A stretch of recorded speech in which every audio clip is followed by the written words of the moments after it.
আশা করব আপনারা সকলে ভালো আছেন। আপনারা দেখছেন আজকের রাজনীতি। আপনাদের কাছে একটাই অনুরোধ থাকবে, চ্যানেলটি সাবস্ক্রাইব করবেন, আমাদের পাশে থাকবেন। বামফ্রন্ট 34 বছর রাজত্ব করেছে, 3 বার শূন্য গিয়েছে, ভোট পার্সেন্টেজ 5-এ নেমে এসেছে, 2011-তে ক্ষমতা চলে গেছে। তারপরে দেখেছেন ধীরে ধীরে 2019-এর পরে এই বিজেপি দলটা বিরোধী দলের তকমা ফিরে পেয়েছে। 2021-এ আপনারা দেখেছেন এই প্রথম বিরোধী দলের আসনে বসলো বিজেপি পশ্চিমবঙ্গে। আর এই বিজেপি যতদিন পশ্চিমবঙ্গে বিরোধী দলে থাকবে ততদিন কিন্তু তৃণমূল ক্ষমতায় থাকবে। অনেকেই মনে করে বিজেপির দ্বারা সম্ভব নয় তৃণমূলকে ক্ষমতা থেকে সরানো। এটা বামফ্রন্টের বিভিন্ন নেতারা চিল্লে চিল্লে বারবার বলেছে। আর আপনারা যদি দেখেন সিপিআইএম এর কাছে যে অস্ত্র রয়েছে সেই অস্ত্র বিজেপির কাছে নেই। সিপিআইএম এর কাছে 2011 সালের পর থেকে তিলে তিলে এক একটা অস্ত্র তৈরি করেছে। আমি অস্ত্র বলছি, আপনারা নক্ষত্র বলতে পারেন। আজকের দেখুন বামেদের কাছে যে যুব নেতা নেত্রীরা রয়েছে সেটা অন্য কোনো দলে দেখাতে পারবেন?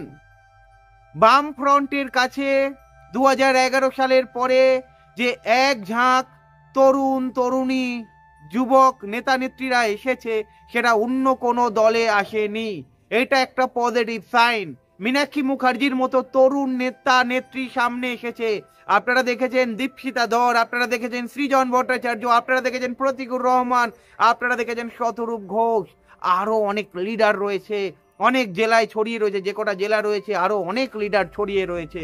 বর্ধমানে দেখুন অনির্বাণ নামে একজন যুব নেতা রয়েছে, এসএফআই। আপনারা বিভিন্ন জায়গায় দেখেছেন, উত্তর 24 পরগনায় আকাশকে দেখেছেন, আপনারা হুগলিতে দেখেছেন, আপনারা উত্তর 24 পরগনা, দক্ষিণ 24 পরগনা, পুরুলিয়া, মেদিনীপুর সব জায়গায় জেলায় জেলায় এসএফআই এর নেতা, ডিওয়াইএফআই এর নেতা তৈরি হয়ে গিয়েছে। তাই সময়টা বামেদের উপকূল। এই মুহূর্তে শুধু বামেরা দেখেছেন, এমনিতেও এই যে দেখছেন আবাস যোজনাতে দুর্নীতি, সামনে কারা রয়েছে? বামফ্রন্ট সামনে রয়েছে। বামেরা লড়ছে, গরিবের জন্য বামেরা লড়ছে। বিজেপি কোথায় এখানে? বিজেপি কি নিয়ে রাজনীতি করছে? আজকের দেখুন নিত্য প্রয়োজনীয় জিনিস নিয়ে মূল্য বৃদ্ধি বাড়ছে, বামেরা রাস্তায় রয়েছে। আপনারা দেখুন ইলেকট্রিসিটির বিল বাড়ছে, বামেরা রাস্তায় রয়েছে। আপনারা দেখুন যে কোনো দুর্নীতির নেপথ্যে বামেরা রাস্তায় রয়েছে। আর বামেদের কাছে যুব নেতা নেত্রী রয়েছে যেটা বিজেপির কাছে নেই। আর বিজেপির কাছে যেই লিডার রয়েছে সেই লিডার তৃণমূল থেকে হায়ার করা লিডার। কবে তারা তৃণমূলে আসবে, কবে বিজেপিতে আসবে আপনিও বলতে পারবেন না। আপনি চোখ বন্ধ করবেন, দেখবেন এই দেখলেন বিজেপিতে, এই দেখবেন তৃণমূলে। এই দুটোর মধ্যে, এই দুটো দলের মধ্যে এই চলছে। এবং বাংলার বিজেপি, বিশেষ করে কেন্দ্রের বিজেপি দ্বারা নিয়ন্ত্রিত।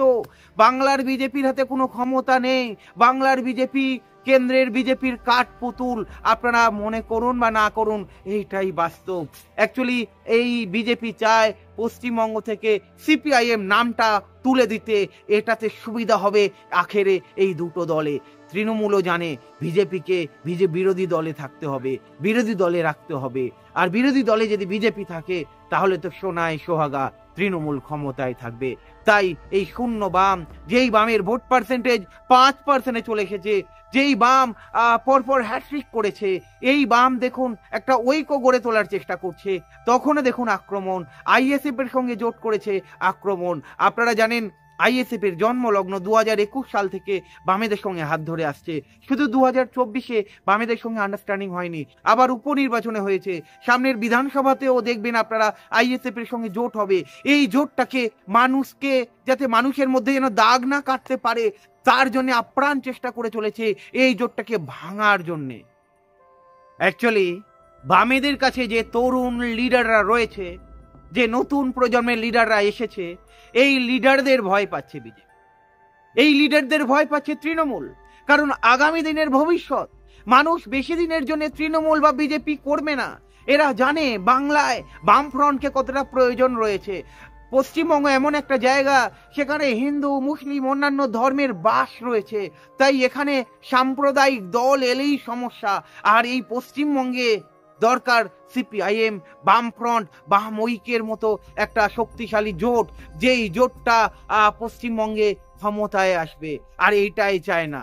কারণ বুঝতেই তো পারেন, নতুন ব্লাড যাদের কাছে রয়েছে, মানে সিপিআইএম এর কাছে নতুন ব্লাড রয়েছে, এই ব্লাডটাকে সকলেই ভয় পায়, যার ফলে হয়তো এত কটাক্ষ ছুটে আসে। আপনারা দেখেছেন ওই যে তৃণমূলের কুণাল ঘোষ এবং বিজেপির শুভেন্দু অধিকারী, আর অন্যান্য নেতারাও রয়েছে, যে দলটা পিছিয়ে পড়েছে, 5% ভোট হ্যাট্রিক করেছে, এই দলটার নাম না নিলে রাতের ঘুম আসে না, এই দলটার নাম না নিলে এদের পেটের ভাত হজম হয় না। এখান থেকে প্রমাণ পাওয়া যায় এই সিপিআইএম অপ্রাসঙ্গিক নয়, যখন তখন ঘুরে আসতে পারে। তাই 2026 খুবই ইম্পর্টেন্ট। 2026-এ বাম আইএসএফ এর ঐক্য, সিপিআইএম লিবারেশন পার্টির ঐক্য, আরো অন্যান্য ছোট ছোট দল আসতে পারে। এই দলগুলোর ঐক্য অনেকে পছন্দ করছে না, কারণ এই ঐক্যটাকে ভাঙতে হবে। সিপিআইএম এর কাছে যুব নেতা তৈরি হয়ে গেছে, সিপিআইএম এর কাছে যুব নেত্রী তৈরি হয়ে গেছে। এই যুব নেতা যুব নেত্রীদের মানে যাতে মাথা উঁচু করে তারা দাঁড়াতে না পারে, তার পরিকল্পনা চলছে বিভিন্ন সময় আপনারা দেখেছেন। যার ফলে দেখেছেন আইএসএফ কে সাম্প্রদায়িক দল বলে দাগিয়ে দেওয়া, সিপিআইএম কে দেখেছেন মুসলিমের দল বলে দাগিয়ে দেওয়া, বিভিন্ন সময় বিভিন্ন ভাবে কালিমালিপ্ত করার চেষ্টা করে, আপনারা দেখেছেন বারবার। আর আপনারা দেখেছেন যারা সিপিআইএম সমর্থক ছিল, কংগ্রেসের সঙ্গে হাত ধরেছিল বলে তারা বিজেপিতে শিফট করে গেছে। সেখানে একটা বড় কাহিনী রয়েছে, অন্য সময় বলবো নিশ্চয়ই, এই বিষয়ে আলোচনা নিশ্চয়ই করব। তবে কংগ্রেসের সঙ্গে হাত ধরাটা ঐতিহাসিক ভুল হয়েছে কিনা ব্যাখ্যাটা আপনাদের কাছে রাখলাম। দেখুন, আপনারা জানেন কংগ্রেসের সঙ্গে হাত ধরে এখনো পর্যন্ত সুফল পায়নি। কংগ্রেসের সঙ্গে 2016 সাল থেকে 2024 সাল, এটা কম করেও কম নয়, কিন্তু 8-9 বছর কোথাও না কোথাও সমঝোতায় রয়েছে। এই 8-9 বছর সমঝোতায় আপনারা যদি দেখেন, বাম কংগ্রেসের ঐক্য দানা কাটতে পারিনি, মানুষের মধ্যে দাগ কাটতে পারিনি। তাই কোথাও না কোথাও বাম আর কংগ্রেসের মধ্যে ঐক্যটা ঐতিহাসিক ভুল বলা চলে যেতে পারে। আইএসএফ এর সঙ্গে যদি দেখেন, 2021 সালে জোট হয়েছে, পঞ্চায়েতে মোটামুটি ভালোই ফল হয়েছে, দুটো দল একসঙ্গে লড়ে। তারপরে আপনারা 2021-এ তো প্রথম হয়েছিল। এরপরে দেখবেন এই দলটাকেও সময় দিতে হবে, বাম আইএসএফ জোটটাকেও সময় দিতে হবে। কারণ আইএসএফ দলটা, আমি মনে করি আইএসএফ দলটা যে এখন সমর্থকরা রয়েছে, এরা একটা সময় সিপিআইএম এর সমর্থক ছিল। আর এই বেশিরভাগ মুসলিম সমর্থকরা সিপিআইএম থেকে আইএসএফ এ শিফট করে গেছে, এটা বাস্তব। একটা দল ক্রিয়েট হয়েছে, নওশাদ সিদ্দিকী এসেছে, জনপ্রিয় একটা লিডার।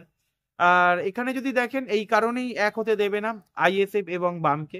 এক ঝাঁক তরুণ প্রজন্মের লিডার রয়েছে, এই তরুণ প্রজন্মের লিডাররাই আগামী দিনে মোড় ঘোরাতে পারে পশ্চিমবঙ্গের। তাই বিজেপি খুবই ভালো মতোই জানে যে সিপিআইএম কে ক্ষমতায় আসতে দেওয়া যাবে না, সিপিআইএম এর ক্ষমতা খর্ব করতে হবে। সেই চেষ্টা সবসময় চালিয়ে যায়। বিজেপির কাছে সেই ক্ষমতা নাই, কারণ বিজেপির সবকটা নেতা বিজেপি তৃণমূল থেকে এসেছে, আপনারা দেখেছেন। এবং বিজেপির কাছে কোনো বিশ্বস্ত মুখও নেই যে মুখ্যমন্ত্রী মুখ, এবং বিজেপি দলটাই নিয়ন্ত্রণ বা কেন্দ্রের বিজেপি দ্বারা। তো দুর্নীতি করেছে তৃণমূল, বিজেপি কেন্দ্রে থেকে বিরোধী দলে থেকে কি করলোটা একবার ভাববেন আপনারা। কিছু করতে পেরেছে? এই দলটা বিরোধী দলে থেকে কি করেছে?